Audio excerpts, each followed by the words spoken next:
இலங்கைக்கு மேலும் 2 வருட கால அவகாசம் ஏகமனதாக நிறைவேறியது பிரேரணை.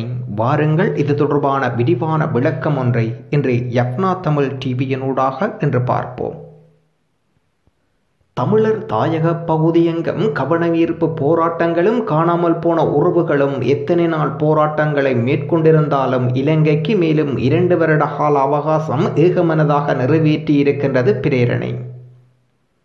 ஐக்கிய நாடு மனித உரிமை பேரவையில் இலங்கைக்கு மேலும் 2 வருட கால அவகாசம் வழங்கும் பிரேரணை ஏகமனதாக நிறைவேற்றப்பட்டுள்ளது. பிரிட்டன், கனடா, ஜெர்மனி, மசிடோனியா ஆகியவற்றினால் சமர்ப்பிக்கப்பட்ட 40 பிரேரணைக்கும் இலங்கையும் இணையும் அனுசரணை வழங்க வாக்கெடுப்பின்றி நிறைவேற்றப்பட்டுள்ளது. பிரேரணையை திருத்தங்களின்றி ஏற்றுக்கொள்ள இலங்கை சம்மதித்ததை அடுத்து வாக்கெடுப்பின்றி நிறைவேற்றப்பட்டிருக்கின்றது.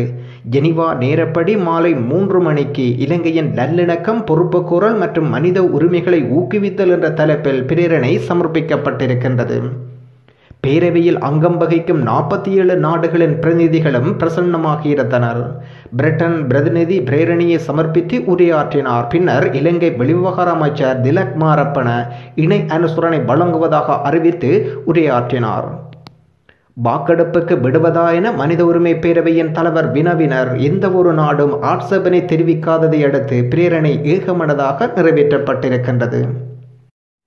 401 பிரேரணையில் இலங்கை ஏற்கனவே வாக்களித்த 301 மற்றும் 341 பிரேரணைகள் நிறைவேற்ற வலியுறுத்துகின்றது. 2020 மனித உரிமை கூட்டத்தொடரில் மனித உரிமைகள், பொறுப்புக்கூறல், நல்லிணக்க செயற்பாட்டில் இலங்கையின் செயற்பாடு குறித்து ஐக்கிய நாடு மனித உரிமை ஆணையாளர் அறிக்கை சமர்ப்பிக்க கோரப்பட்டுள்ளது. 2021 மார்ச் அமர்வில் விரிவான அறிக்கை சமர்ப்பிக்க கோரப்பட்டிருக்கின்றது இலங்கை அரசாங்கத்தினால். இன்று நாங்கள் பார்த்த விடயம், இலங்கைக்கு மேலும் 2 வருட கால அவகாசம் ஏகமனதாக நிறைவேறியது பிரேரணை தொடர்பான ஒரு தகவல் ஒன்றை இன்று தந்திருந்தோம். எமது இந்த தகவல் தொடர்பான உங்கள் கருத்துக்களை எமக்கு தாருங்கள். இதுபோன்ற பல்வேறு தகவல்களை நீங்கள் உடனுக்குடன் அறிந்து கொள்வதற்கு யப்னா தமிழ் டிவியுடன் இணைந்திருங்கள். நாம் போடும் செய்திகள், அரசியல் கட்டுரைகள், வளைகுடா சம்பந்தமான குறிப்புகளை அறிந்து கொள்வதற்கும் யப்னா தமிழ் டிவியை சப்ஸ்கிரைப் பண்ணி வைத்திருங்கள். நன்றி, வணக்கம்.